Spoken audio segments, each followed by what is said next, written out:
Tollywood creative director Sukumar సినిమాల గురించి ప్రత్యేకంగా పరిచయాలు అవసరం లేదు. గతంలో పుష్ప మూవీతో బ్లాక్ బస్టర్ హిట్ కొట్టాడు. ఆ తర్వాత ఆ మూవీ సీక్వెల్ గా గత ఏడాది పుష్ప 2 తెరకెక్కించి మరో రికార్డును బ్రేక్ చేశాడు. ఇలాంటివి చెప్పుకుంటూ పోతే సుకుమార్ రికార్డ్ ఎక్కువగానే ఉంటుంది. ప్రస్తుతం రామ్ చరణ్ తో సినిమా చేసేందుకు రెడీ అవుతున్నాడని గత కొద్ది రోజులుగా వార్తలు వినిపిస్తున్నాయి. గతంలో వీరిద్దరి కాంబోలో రంగస్థలం మూవీ వచ్చింది. అలాంటి కథతో మరో మూవీ రాబోతుంది. అయితే ఇప్పుడేమో బాలీవుడ్ లో సినిమా చేసేందుకు రెడీ అయ్యాడని ఓ వార్త ఇండస్ట్రీలో చక్కర్లు కొడుతోంది.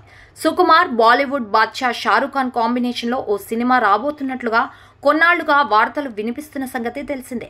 రంగస్థలం, పుష్ప 2 చిత్రాలతో పాన్ ఇండియా డైరెక్టర్ గా క్రేజ్ సొంతం చేసుకున్న సుకుమార్ తో కలిసి పనిచేసేందుకు షారుఖ్ ఖాన్ ఆసక్తిగా ఉన్నట్లు తెలుస్తోంది. ఈ మూవీ గురించి పూర్తి వివరాలు తెలుసుకుందాం. సుకుమార్ షారుఖ్ ఖాన్ కాంబోలో మూవీపై గత కొద్ది రోజులుగా వార్తలు వినిపిస్తున్నాయి. పొలిటికల్ యాక్షన్ డ్రామాగా తెరకెక్కనుందని వార్తలొచ్చాయి. ఇకపోతే ఈ మధ్య షారుఖ్ తో సుకుమార్ భేటీ కావడంతో ఈ ప్రాజెక్టుపై ఊహాగానాలు మరింత పెరిగాయి.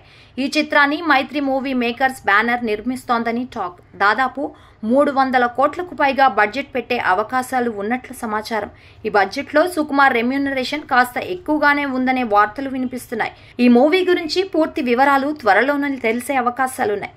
పుష్ప లాంటి క్రేజీ మూవీస్ ని ప్రేక్షకులకు అందించిన సుక్కు గతంలో ఆయన ఖాతాలో బోలెడు హిట్ సినిమాలు ఉన్నాయి. కానీ అల్లు అర్జున్ తో చేసిన పుష్ప సినిమా తర్వాత అతని రేంజ్ ఎక్కడికో వెళ్లిపోయింది. ప్రస్తుతం రామ్ చరణ్ తో చేయబోతున్న సినిమా స్క్రిప్ట్ పనిలో బిజీగా ఉన్నట్లు తెలుస్తోంది. ఈ మూవీ తర్వాత పుష్ప 3 చేయనున్నారు. ఈ 2 సినిమాల తర్వాత షారుఖ్ ఖాన్ తో మూవీ చేసే అవకాశాలున్నాయి. అయితే బాలీవుడ్ లో సక్సెస్ అయితే తెలుగులో సినిమాలు తీయడా? ఇలాంటి అనుమానాలు వ్యక్తమవుతున్నాయి. షారుఖ్ తో సినిమా ఫైనల్ కావాలంటే మరో 2 ఏళ్లైనా పట్టొచ్చు. ఇప్పటికే వీరు కొత్త ప్రాజెక్టులు ఫైనల్ చేయకపోతే కలిసి పనిచేసే అవకాశం ఉంటుంది. ఏది ఏమైనా వీరిద్దరి కాంబోలో సినిమా ప్రకటన ఇస్తే గానీ క్లారిటీ రాదు. చూడాలి ఈ వార్తలపై సుక్కు ఎలా రియాక్ట్ అవుతారు.